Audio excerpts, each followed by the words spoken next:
The silence that greeted Sarah as she stepped out of her car was absolute, the kind of quiet that made her skin crawl.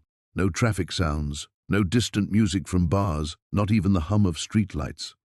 Millhaven's main street stretched before her like a movie set after the crew had gone home. Storefronts dark except for the weak glow spilling from a diner called May's and what looked like a combination gas station and general store.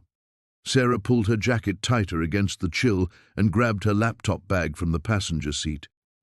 The October air tasted of wood smoke and something else, something organic and earthy that reminded her of the morgue visit she'd made while covering the corruption scandal that had launched her career 5 years ago. She pushed the thought away. 3 sleepless nights researching the Holcomb family had left her imagination running wild. The Bell Tower Inn sat at the far end of the street, a Victorian-era building that had seen better decades. Sarah's heels echoed against the empty sidewalk as she walked, each step seeming unnaturally loud in the oppressive quiet. Windows watched her from the buildings she passed, or maybe that was just the fog playing tricks with the shadows. "You must be the reporter." Sarah spun around, heart hammering. A woman had emerged from May's diner, wiping her hands on a grease-stained apron. She was maybe 60, with steel-grey hair pulled back in a bun and eyes that seemed to catalogue every detail of Sarah's appearance. "Sarah Chen. Yes. I called ahead about a room. May Hutchins. I run the inn too." The woman's gaze lingered on Sarah's press credentials, visible through her jacket's open zipper. "Came about the Holcomb girl, I suppose." "Emma Holcomb, yes. I understand she's been staying here?" May's expression shuttered. Social services took her yesterday, said they found a foster family downstate." She paused, probably for the best. Something in May's tone set off Sarah's journalistic instincts, the same careful neutrality she'd heard from witnesses who knew more than they were willing to admit. "I'd still like to speak with her if possible. Get her side of the story." Wouldn't know how to reach her now. May turned toward the inn's entrance, keys jangling. "Come on then, I'll get you settled." The Bell Tower Inn's lobby smelled of mothballs and lemon furniture polish. Antique photographs lined the walls. Stern-faced mountain families posed in front of the same fog-shrouded peaks Sarah had driven through tonight. She paused at one particular image, dated 1923, showing a group of young women in white dresses, standing before what looked like an altar made of stacked stones. "Local wedding traditions," May said, noticing her interest. "We've got some old customs up here. Probably seem strange to city folk." Sarah studied the photograph more closely. The girls in white looked young, very young, and their expressions weren't the joyful faces she'd expect at a wedding celebration. They looked terrified. The Holcomb family. How long have they been part of those traditions? May's hands stilled on the registration book, long as anyone can remember. They're old blood, important to these mountains. She slid a brass key across the counter. "Room 12. Checkouts at 11, but I'm guessing you won't be staying long." It wasn't a question. Alone in her room, Sarah spread her research across the narrow bed. Birth certificates, marriage licenses, census records, a paper trail that painted an impossible picture. For over 200 years, every Holcomb daughter had followed the exact same pattern, born on the mountain, educated privately, then married at 16 to men whose surnames were always Holcomb, but whose first names appeared nowhere else in the genealogical records. The marriage certificates were signed by the same justice of the peace position, generation after generation, always someone with the last name Crenshaw. The current JP was listed as Ezra Crenshaw, the 7th man in his family line to hold the position. After each ceremony, the girls simply vanished from all public records. No tax filings, no utility bills, no medical records. Nothing. Sarah opened her laptop and pulled up the photos she'd taken of Emma's hospital intake records, images acquired through a source at the county medical center who owed her a favor. The scars covering the girl's arms weren't random. They formed patterns, symbols that looked almost ritualistic. The attending physician's notes mentioned possible signs of prolonged captivity and trauma consistent with cult involvement. Her phone buzzed with a text from her editor. "Any word on when you'll file? Network's interested in the story." Sarah stared at the message. 3 days ago, this had seemed like a simple human interest piece. Isolated family, outdated traditions, girl rebels and escapes to start a new life. But sitting in this too-quiet town, surrounded by centuries of impossible coincidences and careful silence, she was beginning to understand that Emma Holcomb hadn't just run away from home. She'd escaped from something. Outside her window, the fog pressed against the glass like fingers seeking entry, and somewhere in the distance, Sarah could swear she heard singing. Sarah's phone buzzed again, this time with a call. Marcus Liu's name lit up the screen, and she felt a pang of guilt as she realized she hadn't checked in since arriving in Millhaven. "Hey," she answered, keeping her voice low despite the inn's apparent emptiness. "Finally, I was starting to think the mountains had swallowed you whole." Marcus's familiar teasing carried an edge of genuine concern. "How's backwoods Kentucky treating our intrepid city reporter?" Sarah found herself smiling for the first time in days.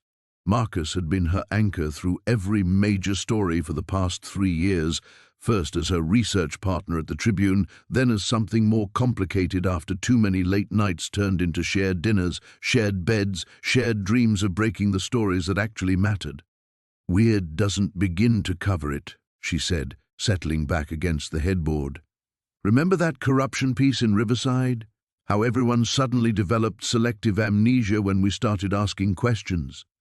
The one that got you promoted and nearly got us both killed when that city councilman's brother showed up at your apartment with a baseball bat? That's the one. This feels similar, except instead of money laundering, I'm pretty sure I've stumbled into something that makes that look like a parking violation." Static crackled through the line, and Marcus's voice faded before strengthening again. "Sarah, you know how you get when you're onto something big.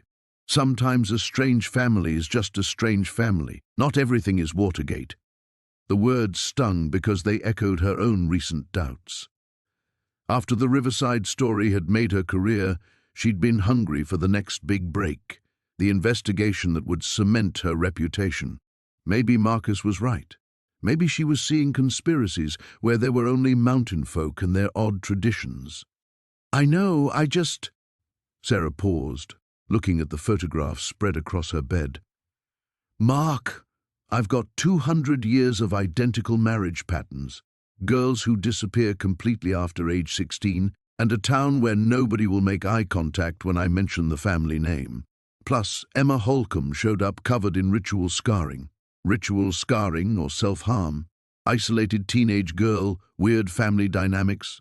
Maybe she acted out and—" The attending physician specifically noted the precision of the cuts.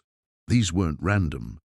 Sarah picked up one of the hospital photos, studying the intricate symbols carved into Emma's forearms. Someone did this to her systematically, over time. Silence stretched between them, broken only by the static that seemed to worsen with each passing minute. "When are you coming home?" Marcus asked finally. "We've got that gallery opening Friday, remember? The one where you promised to pretend to understand modern art while I pretend to enjoy overpriced wine?" Sarah had forgotten completely. Friday, the opening of Marcus's friend's photography exhibition, something they'd planned weeks ago. Their first real date-like event since they'd started whatever this thing between them was. The kind of normal couple activity that Sarah had been craving after years of treating relationships like another deadline to miss. "I'll try to wrap this up by Thursday," she said, though even as the words left her mouth, she felt the familiar pull of a story that wasn't finished with her yet. "I just need a few more days to track down some sources, maybe get in touch with Emma through social services." Another silence, this one cooler. "You said that about the pharmaceutical story, and the judge's gambling connections, and that thing with the police pension fund." Marcus's voice carried 3 years of missed dinners, cancelled plans, conversations cut short by breaking news alerts. "I'm starting to think you're more comfortable with other people's mysteries than your own life." The accusation hit home because it was true. Sarah had built her career on diving headfirst into other people's secrets, their traumas, their carefully buried truths. It was easier than examining why she always chose the story over stability, investigation over intimacy. "That's not fair," she said, though her protest sounded weak even to her own ears. "Isn't it? When's the last time you took a vacation that wasn't really a research trip? When's the last time we had dinner without you checking your phone for sources calling back?" Sarah closed her eyes, remembering the apartment they'd talked about getting together, the weekend trips they'd planned but never taken, the conversations about maybe, someday, if the timing was right. Marcus wanted roots, commitment, the kind of life that required showing up consistently. Sarah wanted truth, justice, the adrenaline rush of exposing the corruption that festered in dark corners. The call was breaking up worse now, Marcus's voice cutting in and out through bursts of static. "Look, just be careful, okay? And Sarah, come home. Whatever this is, it's not worth losing yourself over."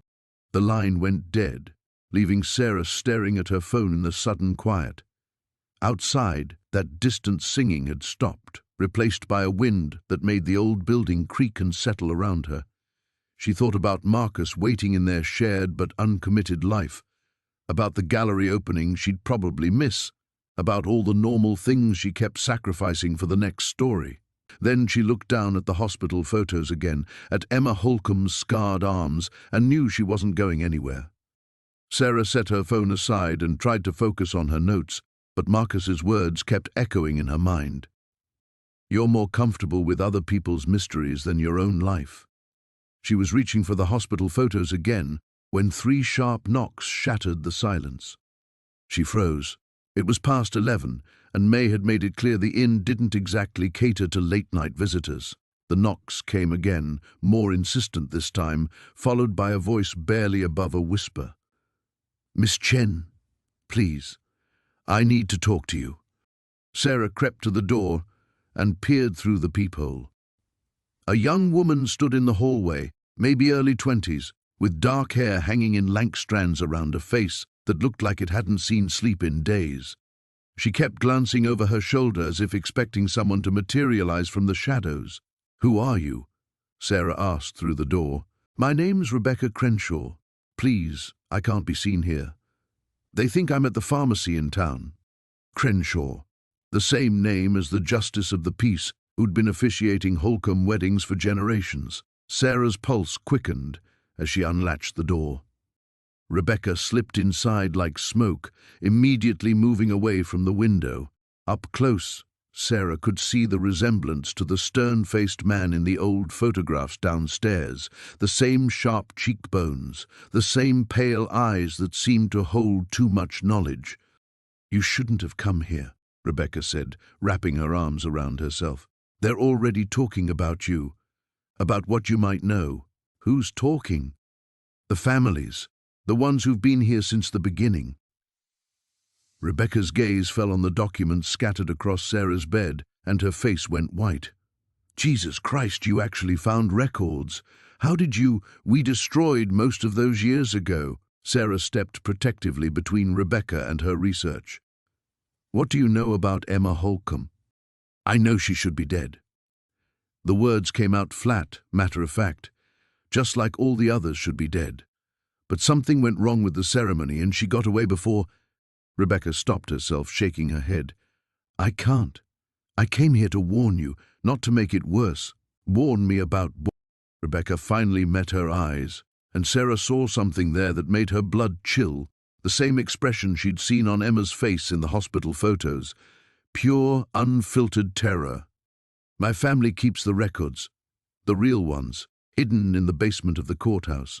Rebecca's voice dropped to barely a whisper. "I've seen the photographs, Miss Chen. What they do to the girls before the ceremonies. What happens to their bodies after." Sarah felt the room tilt slightly. Bodies? The Holcomb girls don't marry distant cousins. They never did. Rebecca moved to the window, peering out at the fog-shrouded street.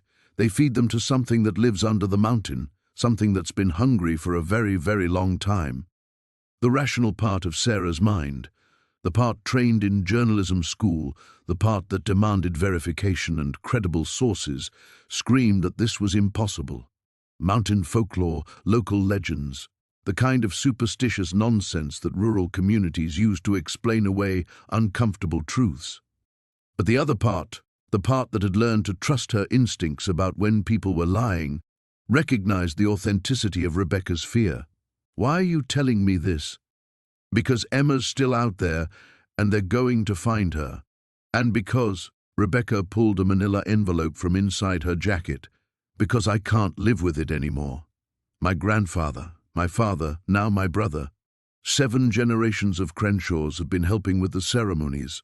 Someone has to break the cycle." She thrust the envelope at Sarah, who took it with trembling hands. "Those are copies of the real marriage certificates, the ones that show what actually happened to the girls." Rebecca moved toward the door. "There's a map, too, showing how to get to the compound. But Miss Chen, if you're smart, you'll take those documents and drive straight to the FBI field office in Louisville. Don't try to investigate this yourself. Wait." Sarah clutched the envelope. "Where are you going?" "As far away from here as I can get." Rebecca's hand was on the door handle when she turned back one last time. "And Miss Chen? That thing under the mountain, it doesn't just feed on Holcomb girls, it feeds on anyone who gets too close to the truth." Emma escaped, but that just made it hungrier. The door clicked shut, leaving Sarah alone with the envelope and the sudden, overwhelming certainty that her life had just divided into before and after this moment. She thought about Marcus's voice on the phone, pleading with her to come home, about the gallery opening, the normal life waiting for her back in Chicago, about all the safe, reasonable choices she could still make. Then she opened the envelope and saw the photographs inside, and knew there was no going back. The photographs slipped from Sarah's fingers like dead leaves, scattering across the worn carpet. She stared down at them, her mind struggling to process what she was seeing while her body remained frozen in a crouch beside the bed. The images were old, some sepia-toned, others the faded color of decades-old Polaroids. But their content was timeless in its horror. Young girls, always young girls, bound to crude stone altars in underground chambers. Their white ceremonial dresses were torn and stained, their faces contorted in screams that the photographs captured in silent, eternal agony. And in every image, shadowy figures in hooded robes surrounded them, while something vast and writhing moved in the darkness beyond the camera's reach. Sarah's hands shook as she picked up one photograph dated 1987. The girl couldn't have been more than 16, her blonde hair spread across the stone like spilled sunlight. In the corner of the image, barely visible, Sarah could make out what looked like carved symbols, the same intricate patterns she'd seen scarred into Emma Holcomb's arms. Her phone buzzed with a text message.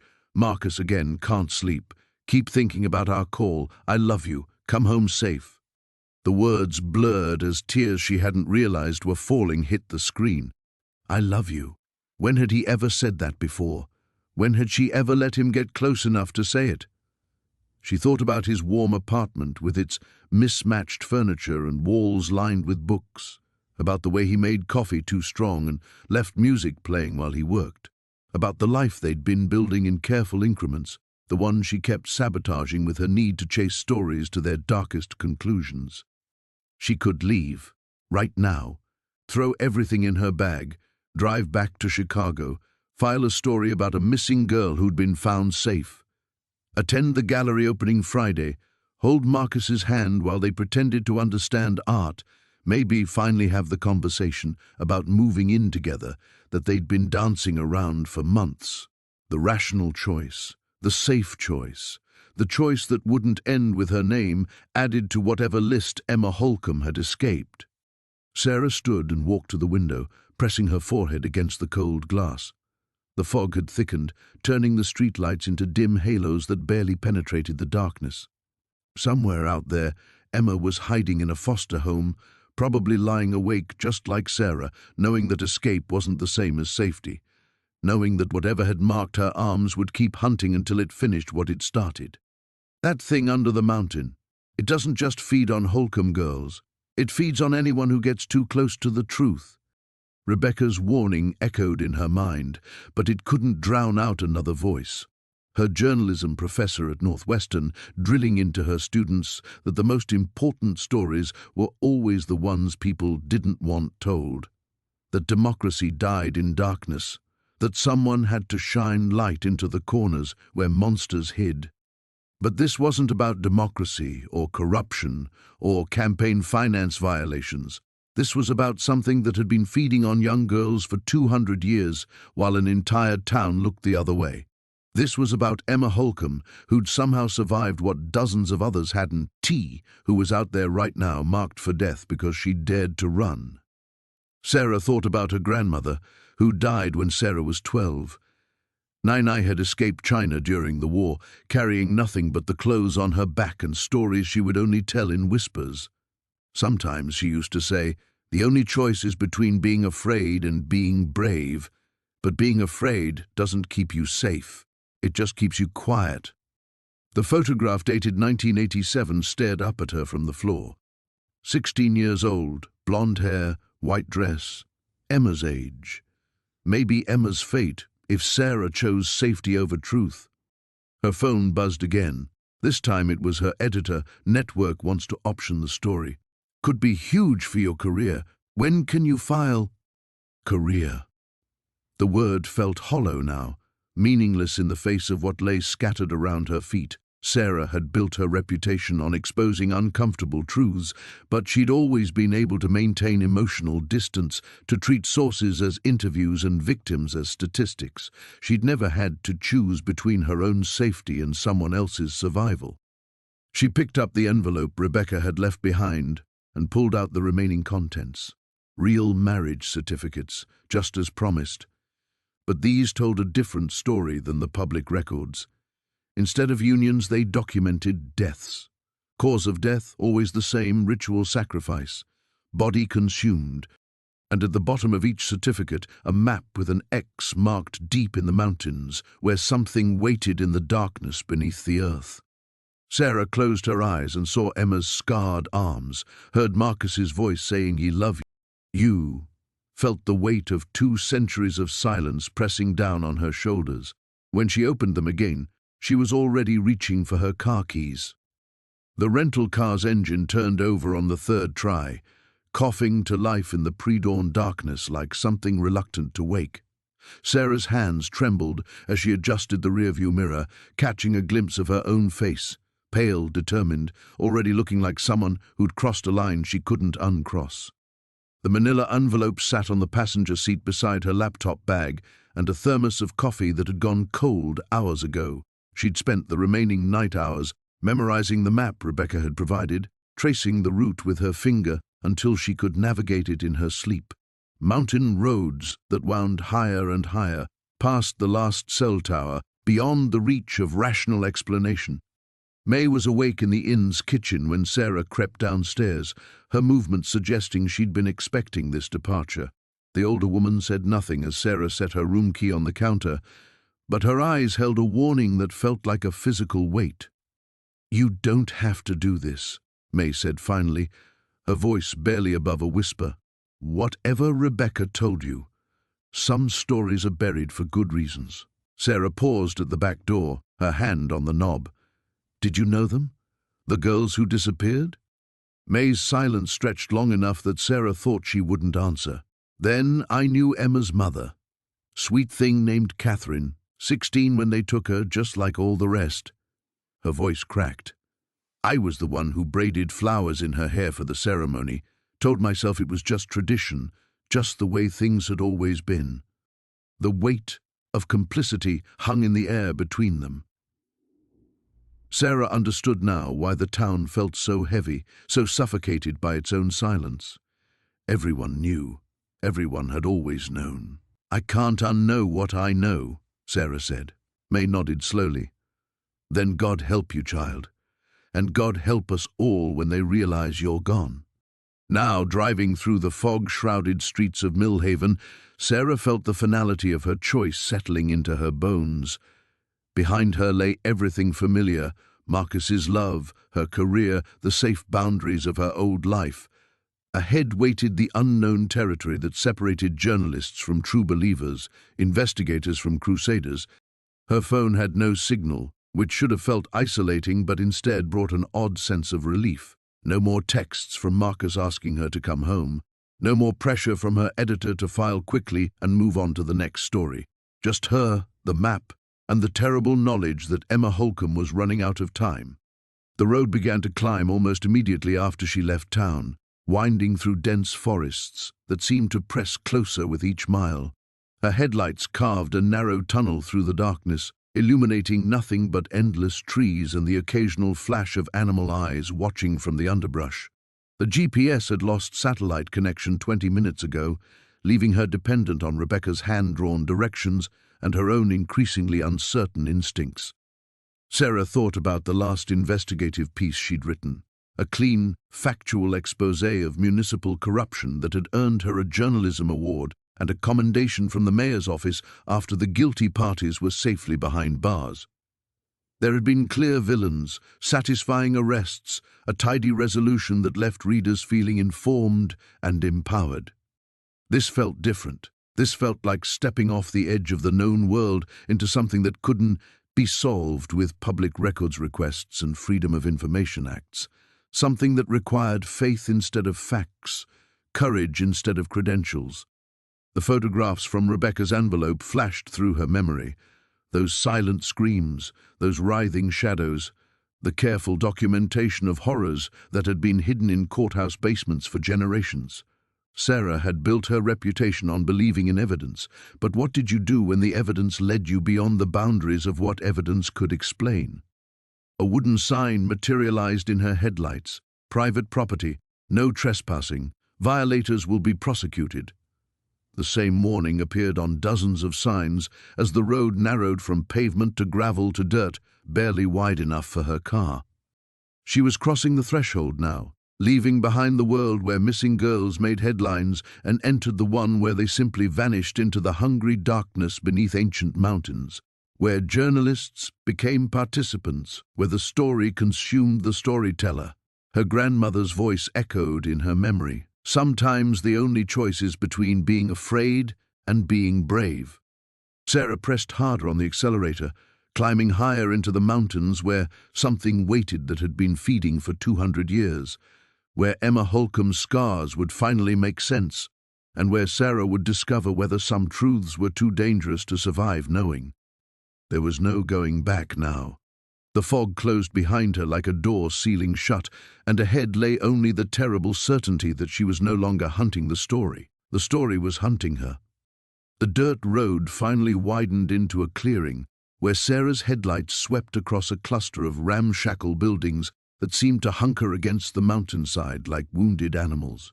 She killed the engine, letting the silence settle around her like a shroud. This was it, the place marked on Rebecca's map, though it looked nothing like the isolated compound she'd imagined. A hand slammed against her passenger window. Sarah's heart exploded against her ribs as she spun toward the sound, expecting to see hooded figures or worse. Instead, a weathered man in his 60s peered at her through the glass, his face creased with concern rather than menace. Behind him, she could make out several other people emerging from the buildings, men and women of various ages, all watching her car with the wariness of people who'd learned not to trust unexpected visitors. "You're the journalist," the man called through the window. "Rebecca said you might come." Sarah's hand hovered over the car keys, every instinct screaming at her to start the engine and flee. But something in the man's voice, exhaustion rather than threat, made her crack the window instead. "How do you know who I am?" "Because we've been waiting for someone like you for 20 years. He stepped back, raising his hands to show he meant no harm. "My name's David Crenshaw. Rebecca's my daughter." The family resemblance was unmistakable now that he'd identified himself.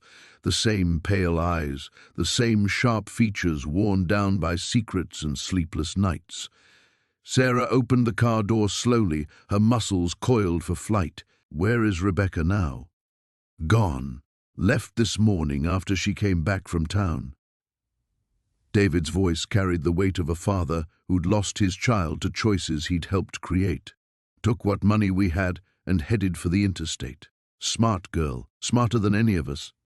Sarah looked around the clearing, finally understanding what she was seeing. Not a cult compound or ceremonial site, but a refuge. The buildings were rough but functional, cabins cobbled together from salvaged materials, gardens scratched out of the mountain soil, solar panels jerry-rigged to car batteries. This was where people came when they had nowhere else to go. "You're hiding," she said. "We're surviving." A woman emerged from the largest cabin, her hair prematurely white but her movements strong and determined. Those of us who couldn't stomach it anymore, who decided we'd rather live like outcasts than be part of what happens down in the caves. The caves. Sarah's grip tightened on the envelope in her jacket. "How many of you are there?" 17 adults, 6 children, the woman continued. Families who walked away from the ceremonies, who refused to keep silent. My husband was supposed to lead Emma's ritual last month. Instead, he helped her escape. David nodded grimly. The Holcombs have been looking for her ever since, and for anyone who might know where she's hiding. Sarah felt the pieces clicking into place. They're going to find this place. Probably. The woman's matter-of-fact tone sent ice through Sarah's veins, but Emma bought us time by running when she did. Broke the cycle, disrupted their timeline. They need a Holcomb girl for the ceremony, won't accept substitutes. What ceremony? The adults exchanged glances heavy with shared knowledge and mutual dread. Finally, David spoke. Every 25 years, when the thing under the mountain gets too hungry to ignore, they feed it one of their own. Has to be Holcomb blood, has to be 16, has to be willing. His voice cracked on the last word. They spend months preparing the girls, convincing them it's an honor, that their sacrifice keeps the whole town safe. Safe from what? From what happens when it doesn't get fed. The woman hugged herself tightly. I've seen the old records, the ones from before the ceremonies started. Whole families found dead in their beds, livestock slaughtered, crops withered overnight. Whatever lives in those caves doesn't take kindly to being ignored. Sarah's journalistic mind recoiled from the supernatural implications, but something deeper recognized the truth in their voices. These people had seen things that couldn't be explained away by rational thought. Emma's scars, binding marks. They carve them during the preparation, link the girl to the creature so she can't resist the call when the time comes. David's hands clenched into fists. But Emma ran before they could finish the ritual. She's marked, but not bound, which means it can sense her. Wherever she is, however far she runs, it knows she belongs to it. The woman met Sarah's eyes, and in them Sarah saw the same desperate determination she'd felt driving up the mountain. Unless someone breaks the connection first. The implications hit Sarah like a physical blow. You want me to find her. We want you to save her, David said simply. Before they do what they should have done weeks ago, and before the hunger drives that thing to take what it's owed from someone else. In the distance, barely audible over the mountain wind, Sarah heard the sound of engines approaching through the darkness. The engines grew louder, multiple vehicles grinding their way up the mountain road with the deliberate pace of hunters who knew their prey had nowhere left to run. David's face went ashen in the moonlight as he grabbed Sarah's arm. How long since you left town? 3 hours, maybe 4. Sarah's mind raced, calculating distances and time. They couldn't have followed me, I made sure. They didn't need to follow you. The white-haired woman was already moving toward the cabins, her voice carrying across the clearing. Everyone inside. Now, douse the lights. The settlement transformed in seconds. Solar-powered lamps clicked off, doors slammed shut, and the clearing plunged into darkness so complete that Sarah could barely make out David's silhouette beside her. But the engine sounds continued climbing, closer now, accompanied by the crunch of gravel under heavy tires. They're tracking something else, David whispered, his breath warm against her ear. Rebecca must have taken one of their vehicles when she ran. We thought she'd stolen gas money. Turns out she stole a lot more than that. Sarah felt the terrible mathematics of the situation clicking into place. Rebecca's flight had led them here. Her own arrival had provided confirmation. And now 17 adults and 6 children were trapped in a clearing with nowhere to run except deeper into the mountains where something hungry waited in the caves below. "There has to be another way out," she breathed. "Only one road up, only one road down." David's hand found hers in the darkness, his fingers rough with calluses and trembling with fear. "Been that way since my grandfather's time. They planned it that way. Easier to control what goes up the mountain if you control how it gets there." The first set of headlights swept across the tree line above them, maybe a quarter-mile away. Then another. Sarah counted at least 4 vehicles, moving in formation like a military convoy. Her journalist's instincts catalogued details, even as her survival instincts screamed at her to run, the deliberate spacing between headlights, the synchronized way they navigated the switchbacks, the patient inevitability of their approach. "How long do we have?" 10 minutes, maybe less. The white-haired woman materialized beside them, her voice steady despite the terror in her eyes. "Sarah, there's something you need to know before they get here." "What?" "Emma isn't the only one they're looking for." The woman's next words hit like physical blows. "Your grandmother wasn't just born a Holcomb. She was supposed to be the sacrifice in 1962. She ran instead, just like Emma, just like you're going to have to do." Sarah's world tilted sideways. "That's impossible. She lived in Chicago her whole life. She married my grandfather, had my father, after she escaped. After she changed her name, disappeared into a city big enough to hide in." David's grip on her hand tightened. "But the blood doesn't forget, Sarah. The binding doesn't break just because you cross state lines." The headlights were visible now through the trees, sweeping back and forth as the vehicles navigated the final switchback before the clearing. Sarah could hear voices carried on the mountain wind, men calling instructions to each other, the slam of vehicle doors, the metallic click of weapons being readied. "They've been waiting for you to come back," the woman continued urgently.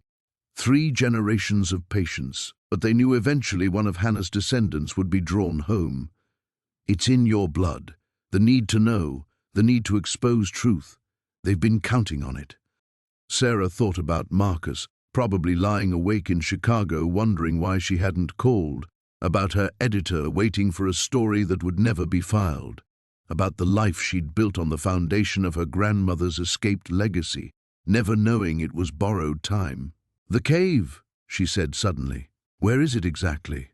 "Half-mile north through the forest." "But Sarah, you can't—" "If they want Holcomb blood, they're going to get it." Sarah was already moving toward the tree line, her mind crystallizing around a plan that felt more like divine madness than rational thought, but on my terms, not theirs. David caught her arm. "That thing down there, it's not just hungry, it's old, ancient. It doesn't just kill, it consumes everything you are, everything you ever were, even the memory of you. Then maybe it's time someone fed it something it wasn't expecting." Sarah pulled free, her grandmother's voice echoing in her memory. "Sometimes the only choice is between being afraid and being brave." The first vehicle crested the ridge, its headlights flooding the clearing with harsh white light. Sarah heard shouted commands, the sound of boots hitting gravel, the systematic deployment of people who'd done this before.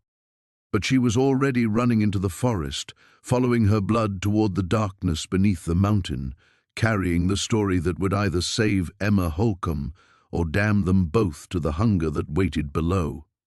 The forest closed around Sarah like a living thing, branches catching at her jacket and roots threatening to send her sprawling into the darkness. Behind her, shouts erupted from the clearing as her escape was discovered, harsh voices barking orders, the crash of boots through underbrush, the systematic spread of a search that had clearly been rehearsed many times before. But it was the sound ahead that made her blood freeze, a low, resonant humming that seemed to rise from the earth itself, vibrating through her bones with the same frequency as her racing heartbeat. The thing in the cave was calling, and Sarah's Holcomb blood was answering whether she wanted it to or not. Her grandmother's journal pages scattered as she stumbled, and Sarah realized with growing horror that she could feel the pull now, not metaphorically, but as a physical sensation tugging her north through the trees. Every step felt both terrifying and inevitable, as if she were walking toward her own execution while being unable to stop. A flashlight beam swept past her hiding spot behind a massive oak, then another. They were spreading out in a grid pattern, professional and thorough, cutting off escape routes with the efficiency of people who'd hunted through these woods before. "Sarah Chen," a voice called through the darkness. Male, cultured, carrying the authority of someone accustomed to being obeyed. "We know you're out there. We know what you're feeling right now. That pull in your chest, that certainty that you need to keep moving north. Your grandmother felt it too." Sarah pressed herself against the bark, trying to steady her breathing as the beam swept closer. The humming grew stronger, and with it came images that weren't her own, a teenage girl with her grandmother's face running through these same woods 70 years ago, tears streaming down her cheeks as something vast and hungry called her name. "Hannah made it all the way to the cave mouth before we caught her," the voice continued conversationally. "Fought like a wildcat when we dragged her back, but the binding was already started by then. She belonged to the mountain whether she accepted it or not. The flashlight found her." Sarah burst from cover, crashing through the underbrush with desperate abandon as shouts erupted behind her. But even as she ran, part of her mind catalogued the terrible implications of what she'd just heard. They'd caught her grandmother, brought her back, which meant everything about Hannah's escape, everything about her new life in Chicago, had been, what? A lie? A reprieve? The humming intensified, and Sarah understood with crystalline clarity that she wasn't just running toward the cave. She was being drawn there, pulled by something that had been waiting for Holcomb blood for decades. Her investigative instincts, the very traits that had made her a successful journalist, weren't her own achievements. They were bait, a lure designed to bring her home when the time was right. She broke through a line of pines and stumbled into a natural clearing where moonlight revealed the truth that David and the others hadn't dared speak aloud. This wasn't a cave entrance. It was a crater, as if something massive had punched its way up from the depths of the earth and then retreated, leaving behind a perfectly circular hole that descended into absolute darkness. And around its rim, carved into standing stones that predated any human settlement in Kentucky, were symbols that made Sarah's vision blur and her sanity strain against its moorings. They weren't Holcomb family markings or even recognizably human script. They were something older, something that had been waiting here long before the first settlers arrived with their traditions and their carefully maintained bloodlines. Emma Holcomb sat at the crater's edge, her scarred arms wrapped around her knees, her young face turned up toward the approaching sounds of pursuit. She looked exactly like the missing person photo Sarah had seen in Millhaven's police station, except for her eyes.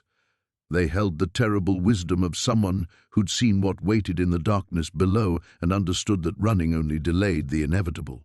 "You're Sarah," Emma said without turning around. "You feel it too, don't you? The hunger. It's been waiting so long." Sarah's feet carried her forward against her will, toward the girl and the crater and the thing that hummed in frequencies that bypassed rational thought entirely. Every step felt like surrender, like the final abandonment of the life she'd built on the foundation of her grandmother's borrowed time. "Emma, we can still get out of here. David's people, they have a plan?" "No, they don't." Emma's voice held the flat certainty of absolute despair. "Nobody escapes. Nobody ever really escapes. They just get a longer leash until the mountain decides it's time to reel them back in." The flashlight beams were converging on the clearing now, and with them came the sound of measured footsteps, unhurried breathing, the confidence of hunters who knew their prey was finally cornered. Sarah stared into the crater's depths and realized that every choice she'd made, every story she'd chased, every truth she'd exposed, every instinct that had driven her here, had been leading to this moment. The story hadn't been hunting her. She'd been bred for it. The flashlights emerged from the tree line like malevolent stars, their beams converging on the crater's rim where Sarah and Emma sat frozen in the pale moonlight. But it was the man who stepped into the clearing first that made Sarah's blood turn to ice water in her veins. He looked exactly like the photos she'd studied of Marcus Holcomb from the 1960s. Tall, angular, with silver hair that caught the moonlight and eyes that held the patient satisfaction of someone whose long-term plans were finally coming to fruition. This had to be his son, or perhaps grandson, carrying forward a legacy that stretched back generations. "Sarah Chen," he said, his voice carrying the same cultured authority she'd heard through the trees. "Welcome home." Behind him emerged others, men and women of various ages, all sharing the distinctive Holcomb features, all moving with the ceremonial precision of people who'd rehearsed this moment countless times. They formed a loose circle around the crater, not to prevent escape, but to bear witness to what was about to unfold. "My name is Thomas Holcomb," the man continued, settling onto a stone that had clearly been placed for this purpose. "Hannah was my aunt. She was supposed to die in this very spot in 1962, but she proved resourceful. Sarah tried to stand, to run, to do anything except sit helplessly as the truth crystallized around her like a closing cage. But the humming from below had intensified, and her limbs felt heavy, disconnected, as if her body no longer entirely belonged to her. "You let her go," she managed through lips that felt numb. "She escaped. She had a life." Thomas smiled, and the expression held no warmth whatsoever. "We let her think she escaped." "Do you really believe your grandmother met your grandfather by chance? That her job at that newspaper, her entire life in Chicago, happened without guidance?" The words hit like physical blows. Sarah thought of her grandfather's stories about meeting Hannah at a church social, about their whirlwind courtship, about how he'd always said she seemed to be running from something, but he'd never asked what. How many of those details had been carefully orchestrated? How many coincidences had actually been manipulation stretching across decades? "She was bait," Sarah whispered, the terrible logic becoming clear. "You let her go so she could have children, so she could have grandchildren," Thomas finished. "The binding doesn't weaken across generations, Sarah. If anything, it grows stronger. Your grandmother's blood has been seasoning in the outside world for 70 years, absorbing experiences and knowledge that will make the feeding more nourishing than anything we could have provided in 1962. Emma laughed, a sound like breaking glass. "Did you tell her about the others yet? The cousins who tried to run? The ones who made it all the way to California before the dream started calling them back?" Sarah's investigative mind reeled, trying to process the implications. How many Holcomb descendants were scattered across the country, living normal lives, never knowing they were being tracked, monitored, saved for a specific purpose? How many family trees had been carefully cultivated to ensure a steady supply of acceptable offerings? "Your career," Thomas continued conversationally, "your instincts for finding hidden truths, your inability to let a story go, all inherited traits, all carefully selected for. The creature below doesn't just hunger for blood, you see. It feeds on knowledge, on understanding, on the accumulated experiences of those who seek truth in dark places." The humming shifted pitch, becoming something that felt almost like words in a language that predated human speech. Sarah felt her grandmother's journal slip from numb fingers as the sound bypassed her conscious mind entirely, speaking directly to something deep in her genetic memory. "The ceremony should have happened weeks ago," Thomas said, glancing at Emma with mild reproach. "But her flight actually served our purposes. It brought you here ahead of schedule, which means we can offer the mountain a choice, 2 acceptable sacrifices instead of 1. That's when Sarah realized the true horror of her situation. This wasn't about saving Emma. It had never been about saving Emma. The girl's escape had been allowed, perhaps even encouraged, because it was the final piece needed to draw Sarah home. Every choice she'd made, investigating the missing person case, driving to Millhaven, following the clues up the mountain, had been orchestrated with the patience of people who thought in terms of generations rather than years. "My editor knows where I am," she said desperately. People will come looking.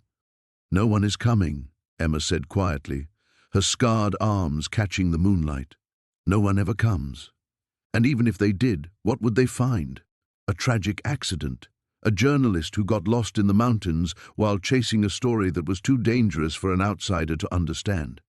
The crater pulsed with malevolent life, and Sarah finally understood that she hadn't uncovered a conspiracy. She had walked willingly into a trap that had been decades in the making, baited with her own bloodline and her own inability to leave well enough alone.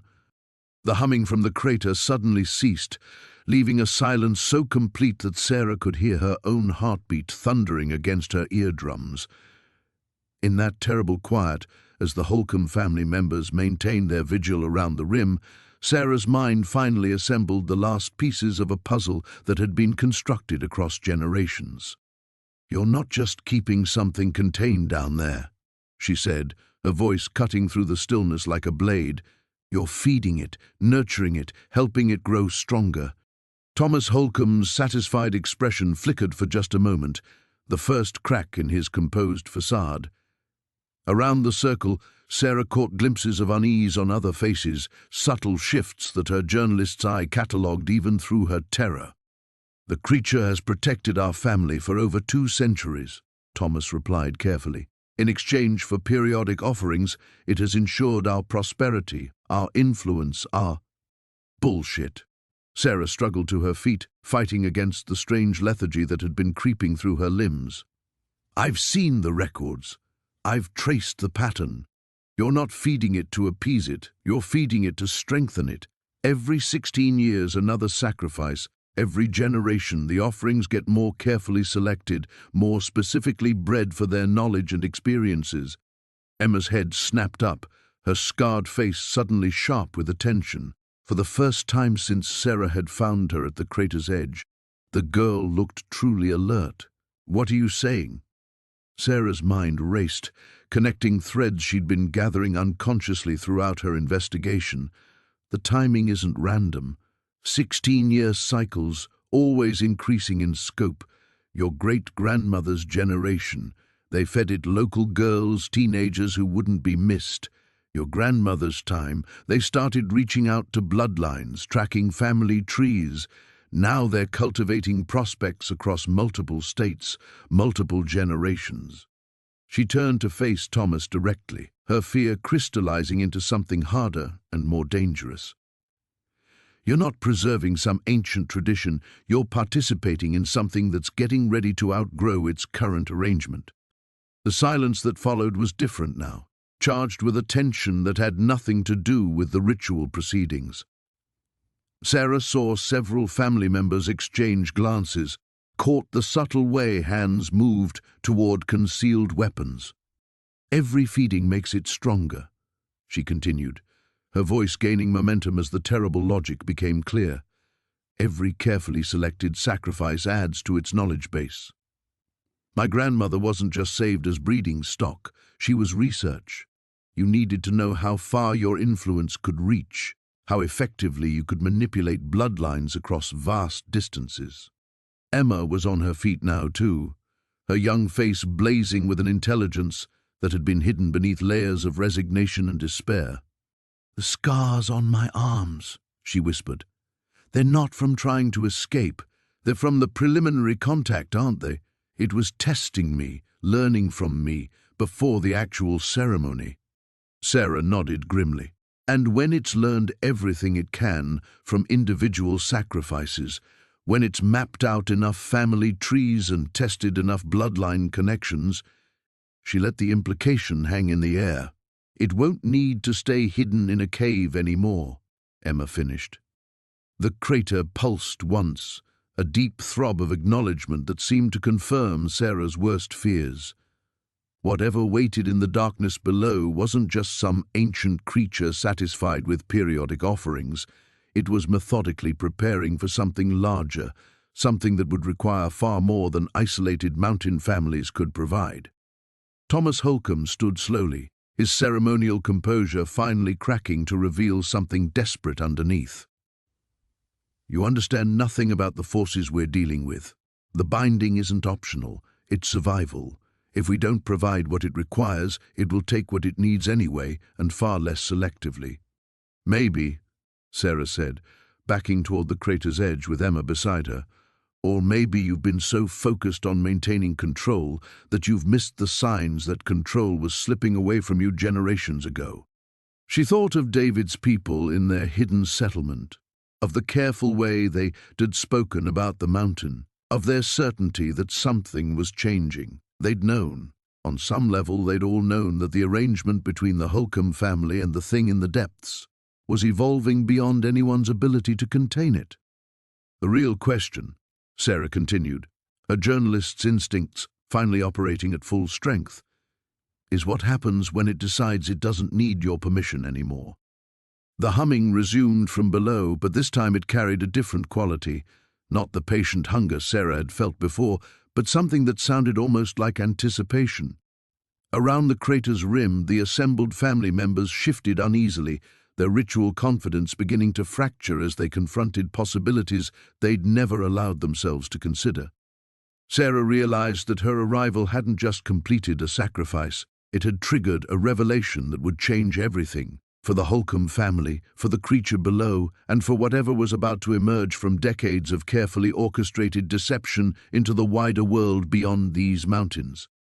The revelation hung in the air like smoke, poisoning the certainty that had sustained the Holcomb family's ritual for generations. Sarah watched as doubt crept across their faces, each family member grappling with possibilities they'd never dared consider. Even Thomas seemed shaken, his authoritative bearing wavering as the creature's anticipatory humming grew louder from the depths. "You're both wrong," a new voice called from the tree line. David stepped into the clearing, flanked by a dozen members of his hidden community. They moved with the quiet confidence of people who'd spent their lives preparing for this moment, carrying makeshift weapons and wearing expressions of grim determination. "The entity isn't getting stronger from the sacrifices," David continued, his weathered face grave in the moonlight. "It's getting desperate. Our ancestors didn't just escape the Holcomb compound 70 years ago, they took something with them, something the creature needs to complete its transformation." Sarah felt Emma grab her arm, the girl's scarred fingers surprisingly strong. "What are you talking about?" David reached into his coat and withdrew an object that made several Holcomb family members gasp in recognition. A piece of carved stone covered in the same ancient symbols that ringed the crater, but this fragment pulsed with its own internal light, casting eerie shadows across the clearing. "The binding stone," Thomas whispered, his voice hollow with shock. "That's impossible. We accounted for every fragment when the original seal was broken." "You accounted for every fragment you knew about," David corrected. "But my great-grandfather was the stonemason who carved the original circle. He kept one piece, understanding even then that absolute power shouldn't rest in any single family's hands." Sarah's mind raced, connecting new threads to her investigation. The patient way David's people had spoken about change, their certainty that something was shifting. They hadn't been passive observers, they'd been actively working to prevent whatever the creature was planning. "Every 16 years, it tries again," David explained, moving closer to the crater's edge. "Every sacrifice brings it closer to breaking free of the original constraints. But without all fragments of the binding stone, it can't complete the process. It can only grow stronger within its prison." The humming from below shifted into something that sounded unmistakably angry, a deep thrumming that made the ground vibrate beneath their feet. Around the crater's rim, the carved symbols began to flicker and pulse, responding to the proximity of their missing piece. Emma stepped forward, her young face blazing with sudden understanding. "That's why they've been so careful about selecting bloodlines, isn't it? They're not just feeding it knowledge, they're trying to breed someone who can locate the missing fragment, someone with the right combination of investigative instincts and family connections." "Someone like me," Sarah said quietly, the final piece falling into place. Her grandmother's escape, her own career path, even her inability to let this story go. None of it had been coincidence or manipulation. It had all been leading to this moment when she would stand at the crater's edge with both the knowledge and the bloodline connection needed to complete an ancient working. Thomas and the other Holcomb family members were backing away now, their ritual confidence completely shattered by the appearance of the missing fragment. Without their certainty in the established order, they looked like what they truly were: terrified people who'd been trapped in a cycle of violence for generations, never understanding they'd become servants rather than masters. "We can end this," David said, holding the stone fragment toward Sarah. "But it requires a choice. The binding can be restored, the creature contained permanently. But it means destroying the source of the Holcomb family's power forever. No more prosperity, no more influence, no more protection from the consequences of what they've done." Sarah looked around the clearing, at Emma with her scarred arms and fierce intelligence, at David's people who'd spent generations preparing for this moment, at the Holcomb family members who were beginning to understand that their carefully maintained world was about to collapse. The humming from below reached a crescendo of rage and hunger, but for the first time since arriving at the crater, she felt no compulsion to approach its edge. "There's another option," she said slowly, her journalist's instincts finding patterns even in this moment of crisis. "We don't just contain it or appease it, we expose it. Every family tree you've corrupted, every bloodline you've tracked, every person you've manipulated, it all becomes public record. Let the outside world decide what to do with the truth." Emma smiled, the first genuine expression Sarah had seen on the girl's face. "A story that's too big to suppress." Sarah reached for the stone fragment, feeling its alien warmth pulse against her palm. Around them, the ancient symbols carved into the crater's rim began to dim, responding to the proximity of their missing component. The creature's humming dropped to a frustrated whisper. For the first time since arriving in Millhaven, Sarah Chen felt like herself again, not a pawn in someone else's game, but a journalist with a story that would change everything. The moment Sarah's fingers closed around the stone fragment, the world erupted into chaos.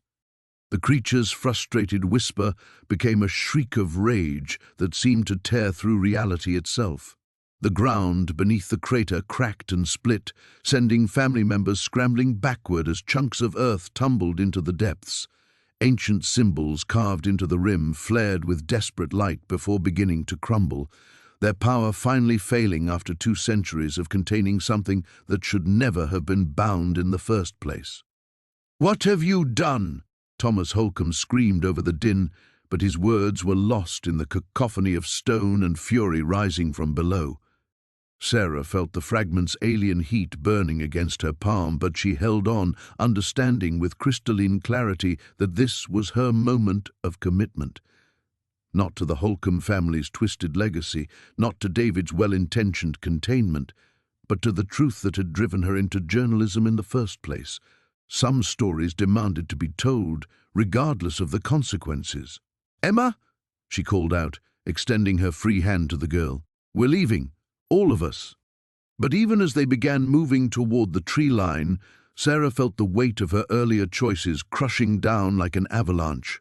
Every lead she'd followed, every source she'd trusted, every instinct that had brought her to this mountain, all of it had been shaped by forces she was only beginning to understand.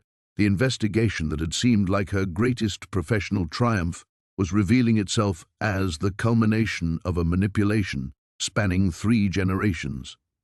Her grandmother's journal, still clutched in Emma's scarred hands, contained more than family secrets.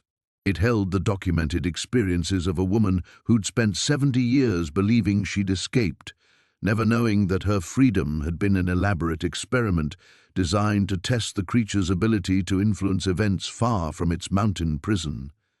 Every career choice Sarah had made, every story that had shaped her reputation, every relationship that had ended because she'd chosen work over personal connection, how much of it had been her own decision and how much had been the slow, patient influence of something that thought in terms of centuries rather than years. The crater's rim continued to collapse, but instead of the expected roar of an ancient entity breaking free, The sound from below was becoming something else, a keening wail that spoke of opportunity lost, of plans generations in the making finally crumbling to dust. "It's dying," David said with grim satisfaction as they reached the safety of the trees. "Without the complete binding stone, it can't break free, but it also can't sustain itself indefinitely. The partial feeding cycle was keeping it alive, but barely." Sarah turned back to watch the Holcomb family members fleeing their ancestral responsibility, their faces masks of terror and confusion. Thomas stumbled as another section of the crater's edge gave way, and for a moment their eyes met across the chaos. In his expression, she saw not the confident patriarch who'd explained her bloodline's purpose, but a frightened old man realizing that everything his family had built was collapsing. "The story," Emma said urgently, tugging at Sarah's sleeve. "You have to write the story while we still can." That was when Sarah felt the true weight of what she was choosing. Exposing the truth wouldn't just destroy the Holcomb family's carefully constructed world, it would reveal her own complicity in perpetuating their system. Every article she'd written about corruption and hidden conspiracies had been unknowingly funded by blood money. Every investigation she'd pursued had been subtly guided toward targets that served the creature's larger purpose of mapping human society's vulnerable points.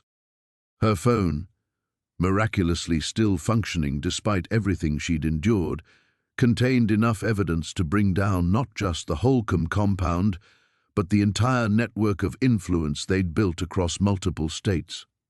Financial records, genealogical charts, documented cases of manipulation and murder, all of it gathered through her own investigative skills, which had been honed by experiences the creature had helped orchestrate. The irony was devastating and perfect. She'd become the instrument of her own family's destruction, but also its salvation. As the mountain continued to convulse around the dying creature's final throes, Sarah made her choice. The stone fragment went into her jacket pocket, evidence for the largest story of her career. Emma's scarred arms would heal, but the photos Sarah had taken would ensure the girl never had to explain her injuries to skeptical authorities. David's people would finally be able to stop their generations-long vigil and return to the outside world. And Thomas Holcomb, along with every family member who'd participated in the feeding cycles, would face justice in ways their carefully purchased influence couldn't circumvent. The final confrontation was coming, not with an ancient creature, but with a world that would have to decide what to do with the truth about what certain families would sacrifice to maintain their power. Sarah Chen had committed herself to finishing what she'd started, even knowing it meant destroying everything she'd thought she knew about her own life. The descent from the mountain should have felt like escape, but Sarah knew they were walking toward the hardest part. Behind them, the creature's death throes had finally subsided into silence, leaving only the smell of ozone and disturbed earth. Ahead lay Millhaven, sleeping peacefully in the pre-dawn darkness, unaware that everything about their quiet mountain town was about to change forever. "They'll try to stop you," David warned as they reached the tree line where his vehicle waited. "The Holcomb influence runs deeper than just local law enforcement. They have judges, federal contacts, media connections spanning multiple states." Sarah felt the weight of the stone fragment in her pocket, its alien warmth a constant reminder of the evidence she carried. "Then I'll have to move faster than they can react." Emma climbed into the passenger seat, her grandmother's journal pressed against her chest like armor. "Where do we start?"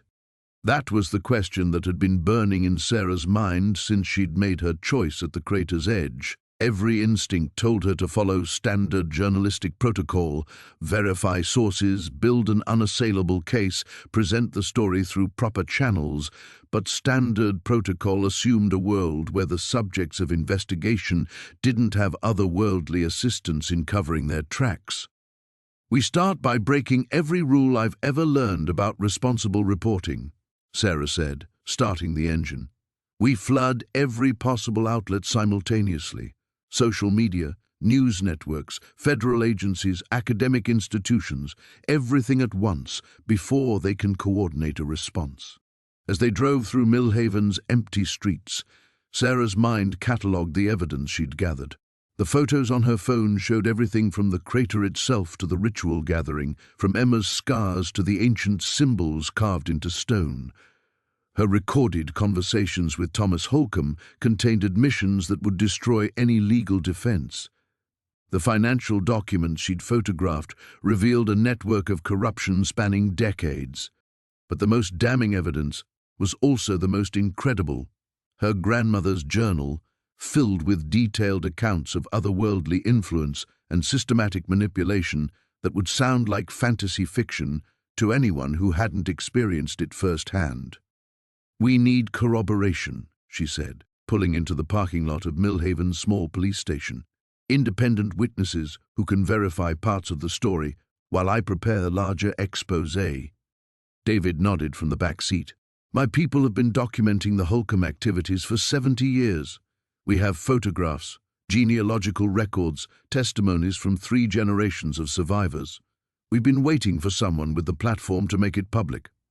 Emma looked up from the journal, her young face grim with determination. "And I can provide medical evidence. The scars aren't just random injuries. They form specific patterns that match the symbols around the crater. Any forensic pathologist will be able to confirm they weren't self-inflicted." Sarah felt a familiar surge of professional excitement, the same sensation that had driven her through every major investigation of her career. But now it was tinged with something darker, the knowledge that this story would destroy her own credibility even as it exposed the truth. How could she explain that her entire career had been unconsciously guided by the very forces she was now exposing? Who would trust a journalist who revealed she'd been an unknowing pawn in a generational conspiracy? "There's something else we need to consider," she said, pulling out her phone to check the time. 4:30 in the morning, early enough to catch editors before the news cycle began, late enough that her story might get buried in morning meetings if she waited. Once this breaks, it's not just the Holcomb family that faces consequences. Every person whose life they've influenced, every bloodline they've tracked, every family tree they've corrupted, all of it becomes public record. The weight of that responsibility settled over them like a heavy blanket.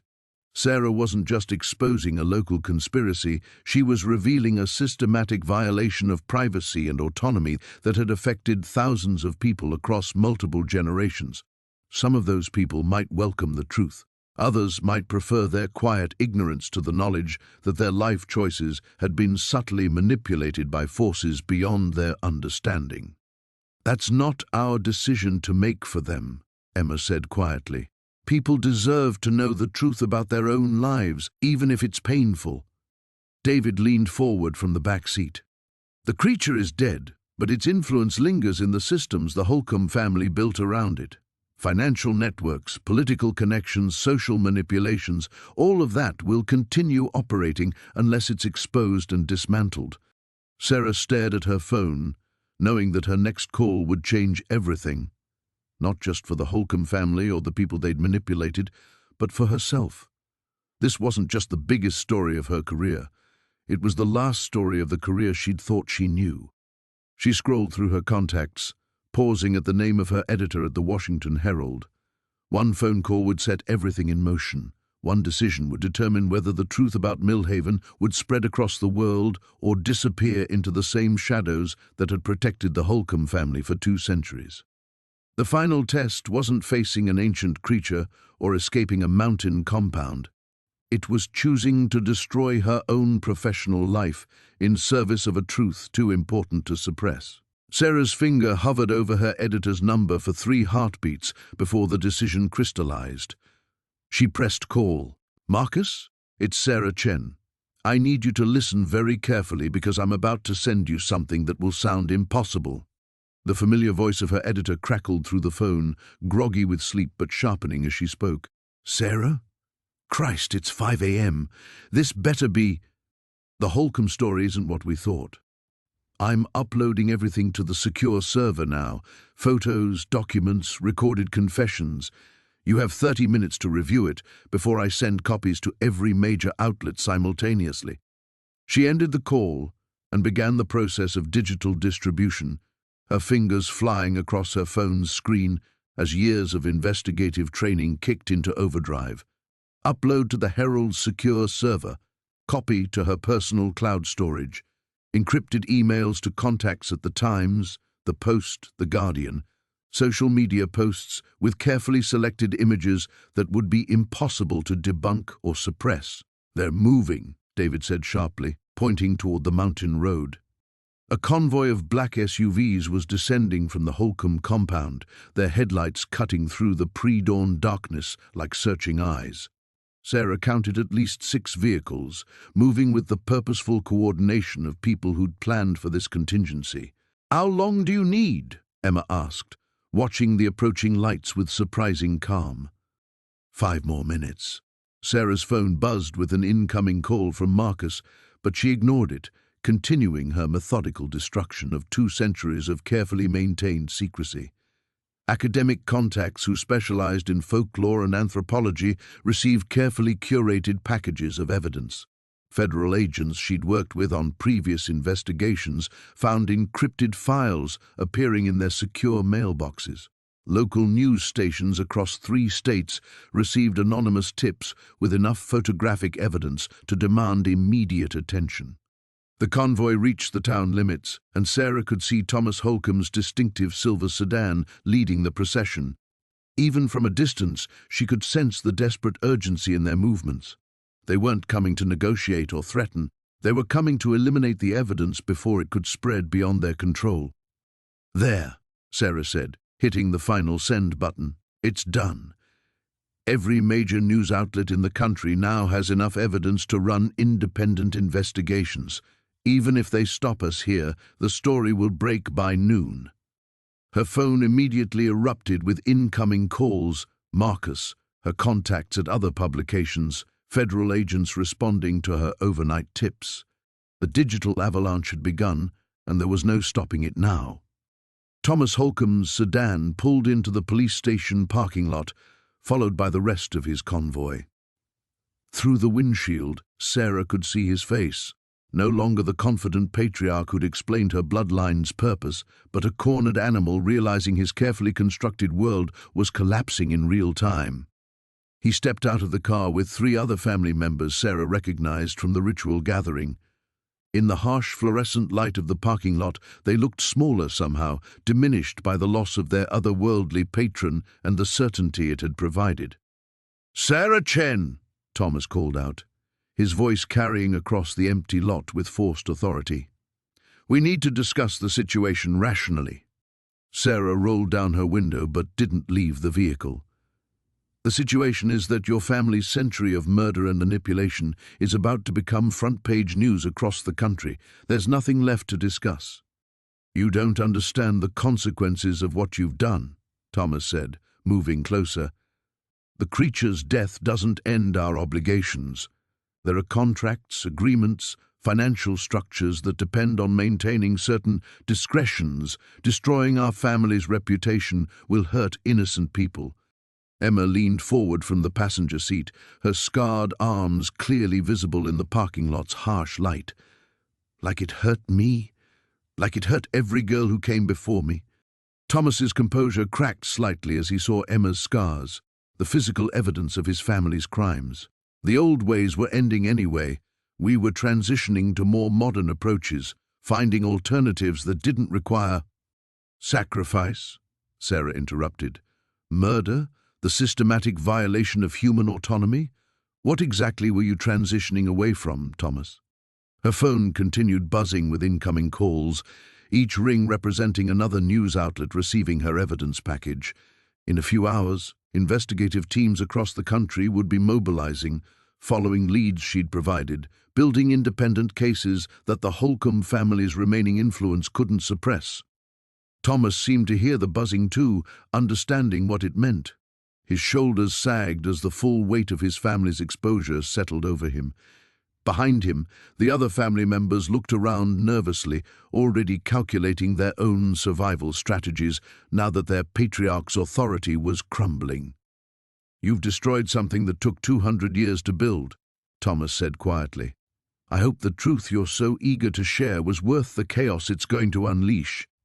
Sarah met his gaze through the car window, feeling the weight of her grandmother's escaped legacy, Emma's courage, and her own commitment to the story that had consumed her life. "Ask me again when your victims finally get justice." Sarah started the engine and pulled away from the parking lot, leaving Thomas Holcomb standing beneath the fluorescent lights like a relic from a world that no longer existed. In her rearview mirror, she watched him grow smaller until he disappeared entirely, taking with him the last vestiges of the authority his family had wielded for 2 centuries. The drive to the interstate felt surreal. Her phone continued its relentless buzzing, Marcus calling every 30 seconds, unknown numbers from news outlets across the country, text messages flooding in so fast she couldn't read them. The digital avalanche she'd triggered was building momentum, spreading through networks of journalists, investigators, and federal agencies faster than any remaining Holcomb influence could contain it. "It's really over," Emma said softly, staring out at the mountain peaks silhouetted against the dawn sky. "I can actually leave this place." But Sarah felt the weight of what she'd just sacrificed settling over her like a funeral shroud. Her phone screen showed 17 missed calls from Marcus, each one representing another step away from the career she'd spent 15 years building. How could she explain to her editor, to anyone, that her most celebrated investigations had been unconsciously guided by the very forces she was now exposing? Every Pulitzer-worthy story, every corruption case that had made her reputation, every career-defining moment had been orchestrated by a creature that thought in centuries rather than years. The financial documents she'd photographed revealed payments flowing to news organizations, subtle influences that had shaped which stories received attention and which disappeared into editorial oblivion. Her own byline appeared in those records, her investigations carefully steered toward targets that served the entity's larger purpose. She was destroying a murderous conspiracy, but in doing so, she was revealing herself as its unwitting instrument. The irony was devastating and perfect. She'd become the architect of her own professional destruction. "Sarah?" David's voice from the back seat was gentle but concerned. "You've been quiet for the last 10 miles. "I'm calculating the cost," she said, finally answering Marcus's latest call. His voice exploded through the speaker before she could speak. "Sarah, what the hell is this? Ancient creatures? Blood sacrifices? Mind control? This reads like something out of a horror novel, not investigative journalism. Are you having some kind of breakdown?" She could hear him typing furiously, probably already drafting her suspension letter. "Marcus, I need you to look at the photographs, the forensic evidence, the financial records that trace back to... I'm looking at pictures of what appears to be an elaborate hoax and documents that could be fabricated by any competent forger. Where are your corroborating sources, your independent verification?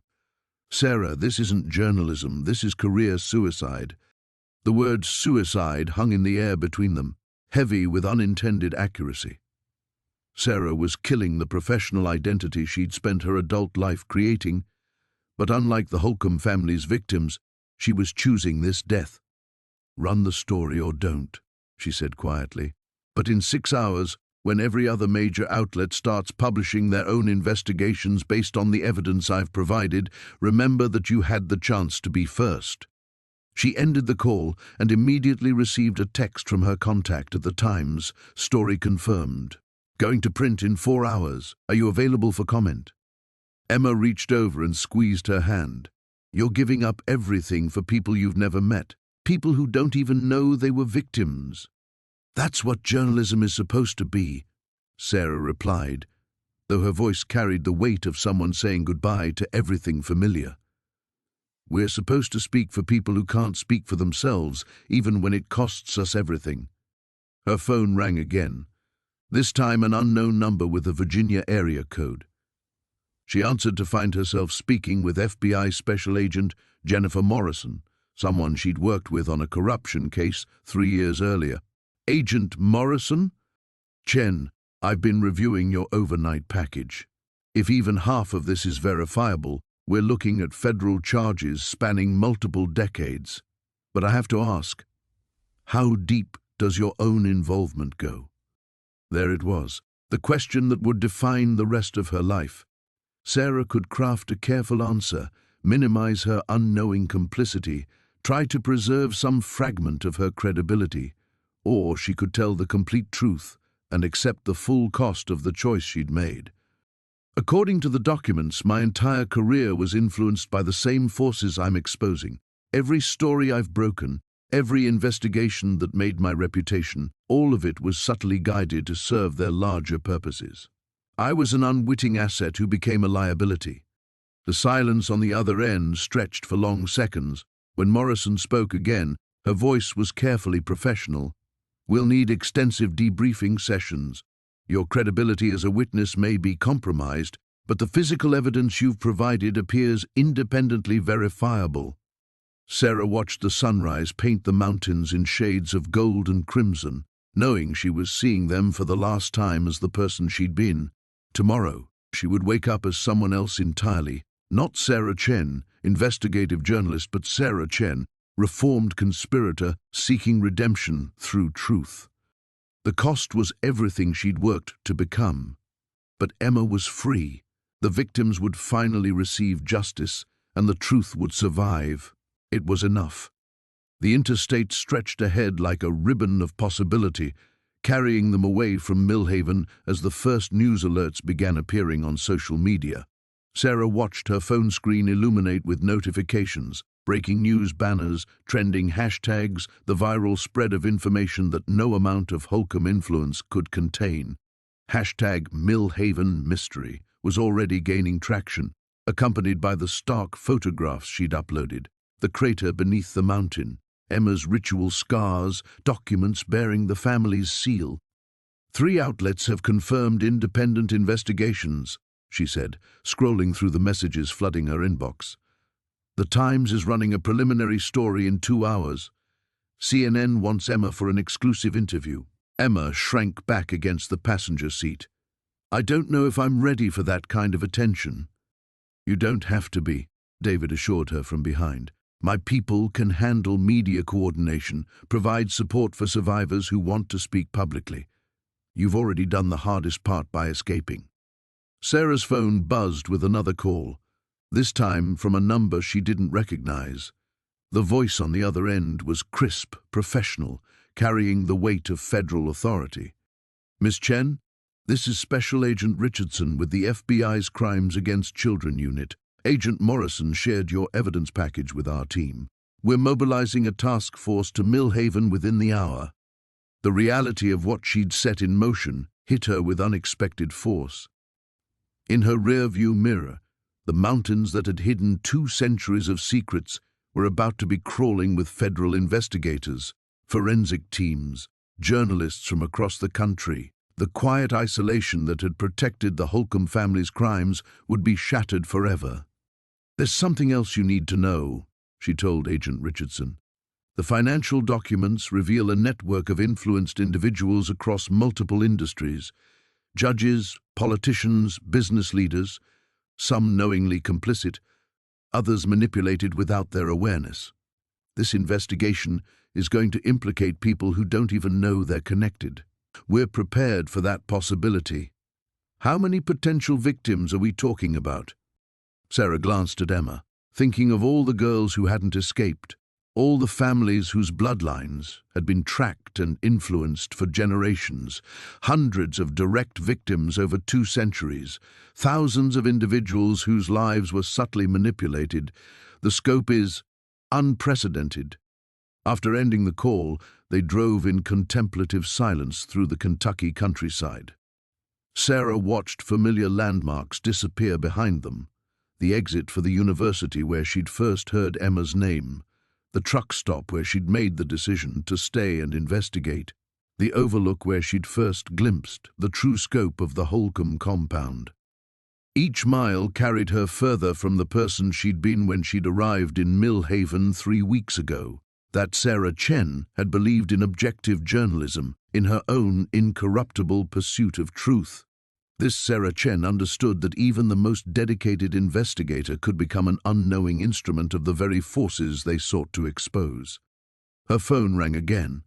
Marcus, probably calling to formally suspend her pending the Herald's internal investigation. She let it go to voicemail, already knowing what it would contain.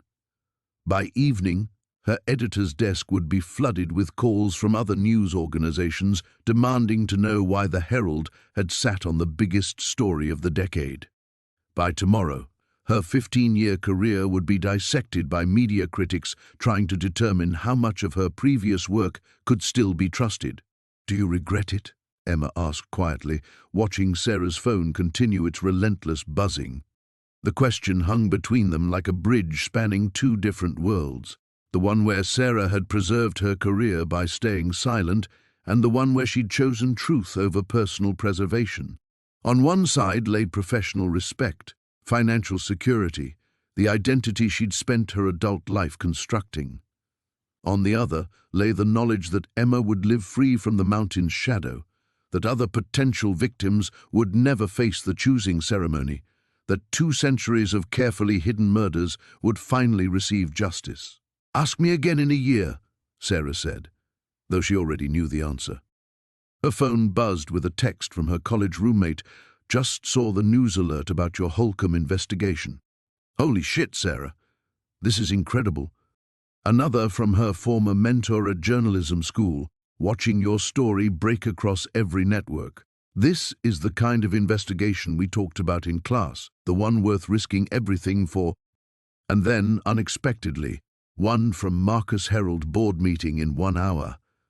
"They want to know if we're running your story or if we're explaining why we didn't.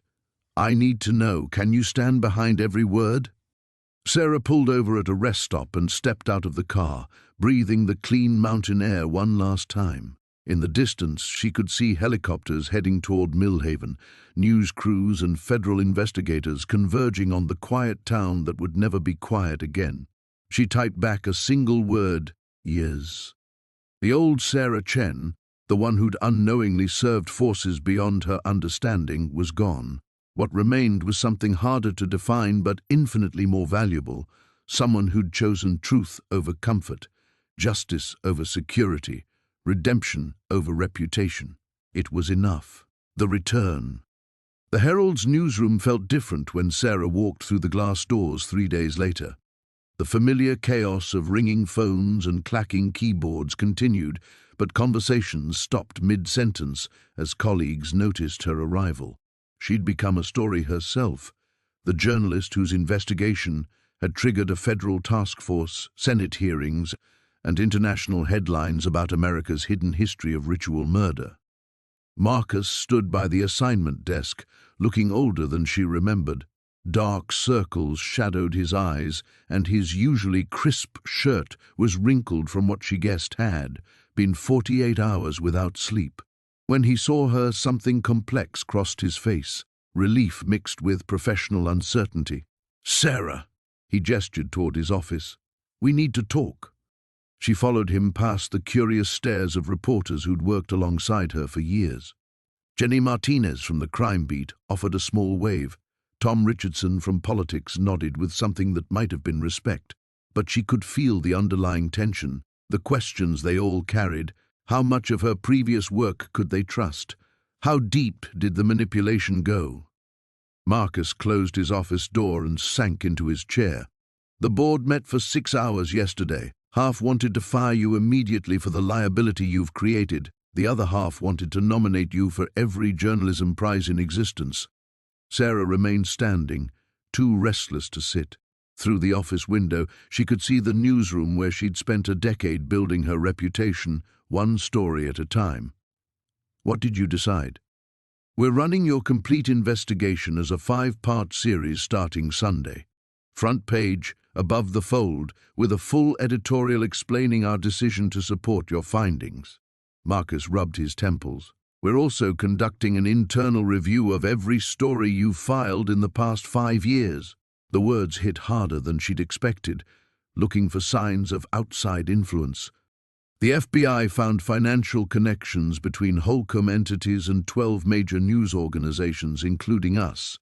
We received consulting fees for regional development coverage that coincidentally aligned with periods when your stories might have served their interests. Marcus met her eyes.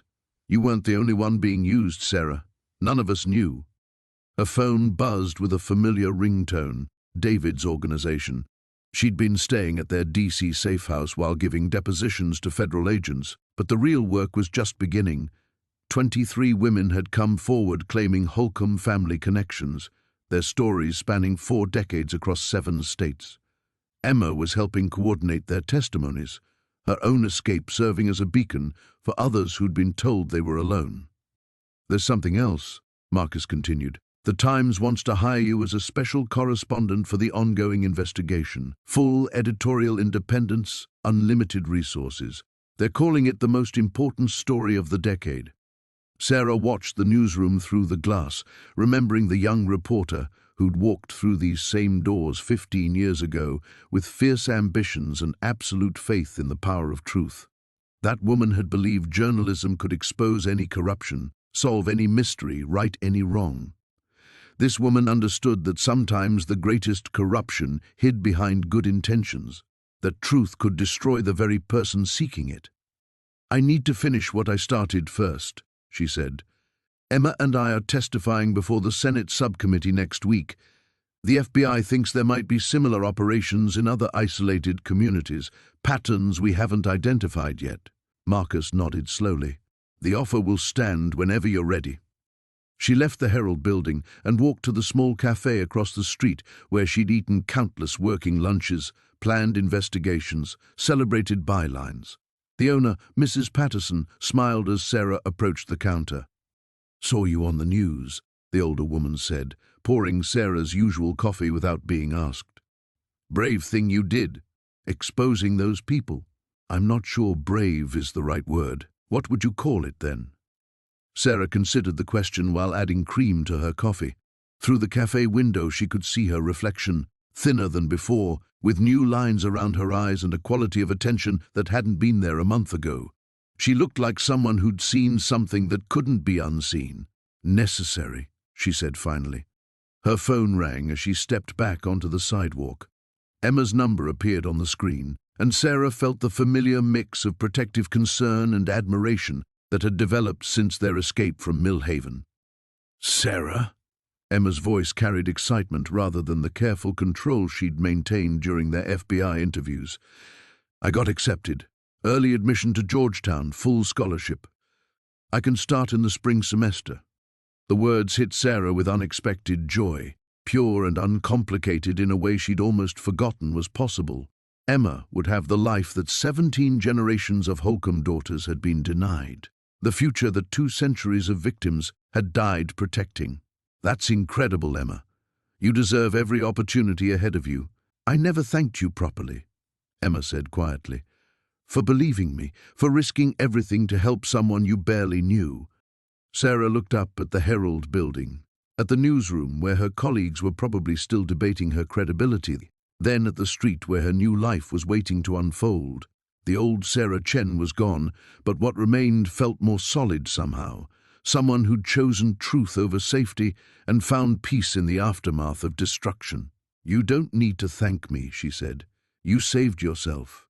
I just helped spread the word. The new beginning. 6 months later, Sarah stood in the small apartment she'd rented in Georgetown, watching Emma through the window as the young woman crossed the university quad with an armload of textbooks and the easy confidence of someone who belonged exactly where she was. The late afternoon sun caught the faint scars on Emma's arms, marks that would never fully fade but no longer defined her. The apartment was sparse but comfortable, furnished with pieces Sarah had chosen carefully after selling everything from her old life. The Pulitzer Committee had called that morning about her Holcomb investigation, but the award felt distant compared to the simple satisfaction of seeing Emma thrive in the world she'd nearly been denied. Her laptop sat open on the kitchen table, displaying the latest draft of her book. The Mountain's Daughters, a true account of America's hidden horror, would publish next spring, with proceeds split between victim advocacy groups and a scholarship fund David's organization had established. The writing had been harder than any journalism she'd ever attempted, not just documenting the facts, but excavating the psychological architecture of a conspiracy that had shaped her own life without her knowledge. The therapy sessions had helped her understand the complexity of unwitting complicity. Dr. Martinez, who specialized in treating survivors of long-term manipulation, had guided Sarah through the difficult process of accepting that she could be both victim and instrument, that her dedication to truth had been exploited precisely because it was genuine. "You weren't responsible for their choices," Dr. Martinez had said during their session last week. "But you are responsible for what you do with this knowledge moving forward." Emma's key turned in the lock, and she entered with the animated energy that still surprised Sarah after months of careful recovery. "Professor Chen wants me to consider graduate school already. She says my analytical writing shows unusual insight into systemic manipulation." Sarah smiled at the irony. Emma's experience with the mountain's hidden horror had given her academic advantages her professors couldn't fully comprehend. "Are you interested?" "Maybe. But I want to finish my bachelor's degree first, live like a normal college student for a while." Emma set down her books and moved to the window. "Sometimes I still can't believe this is real, that I get to choose my own future." The federal investigation had concluded 3 months ago with 47 indictments across 6 states. The Holcomb family's surviving members had been scattered to various facilities, some in federal custody, others in psychiatric care. The mountain compound had been designated a crime scene in perpetuity, its tunnels sealed and its buildings left to decay under federal guard. But the broader implications continued to unfold. Congressional hearings had revealed similar patterns in other isolated communities, not always involving ritual murder, but showing the same tactics of generational manipulation, financial influence, and carefully constructed isolation. Sarah's investigation had become a template for identifying and dismantling what sociologists were calling hereditary coercion networks. Her phone buzzed with a text from Marcus' book excerpt running in next Sunday's magazine. "Editorial team says it's some of the most powerful writing they've ever published." The Herald had survived the controversy, emerging with enhanced credibility after their thorough internal investigation and transparent reporting on their own manipulation. Sarah maintained loose ties with her former colleagues, but that chapter of her life felt like something she'd read about someone else. "I've been thinking about my testimony next week," Emma said, referring to the university symposium where she'd agreed to speak about surviving systematic abuse. "About what I want people to understand." "What's that?" "That the scariest thing wasn't the rituals or the threat of sacrifice. It was how normal it all seemed from the inside. How the adults I trusted convinced me that isolation was protection, that questioning tradition was betrayal." Emma's voice carried the measured strength she'd developed through months of therapy and advocacy work. "People always ask how victims don't recognize they're being manipulated, but manipulation works precisely because it feels like love." Sarah felt the familiar ache of recognition. Her own journey toward understanding the subtlety of influence had been painful but necessary. She'd learned to question not just obvious corruption, but the gentle pressures that shaped career choices, story selections, the very frameworks through which she understood truth. The evening light was fading when Emma retreated to her room to study, leaving Sarah alone with her thoughts and the steady rhythm of normal life. Tomorrow she would drive to Millhaven for the memorial service, a small ceremony marking the installation of a monument bearing the names of known victims. The town had struggled with its newfound notoriety, but Mayor Thompson had insisted on formal recognition of the lives lost. Sarah's reflection in the window showed someone fundamentally changed, not just by trauma, but by the conscious choice to rebuild herself around different principles. The ambitious journalist who had arrived in Millhaven 6 months ago was gone, replaced by someone who understood that the most important truths often came at the highest personal cost. Her laptop chimed with a new email.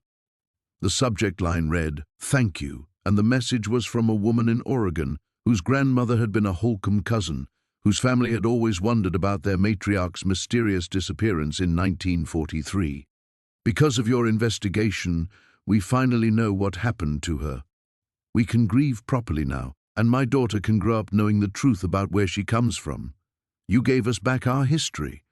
Sarah closed the laptop and made herself tea, settling into the quiet satisfaction of work that mattered more than recognition. Outside, Emma's university bustled with the energy of young people building their futures. Inside, Sarah felt something she'd never experienced before, complete peace with the person she'd chosen to become. The old Sarah Chen had sought truth to build her career. This Sarah Chen had discovered that some truths were worth destroying everything to preserve. It was enough. It was everything.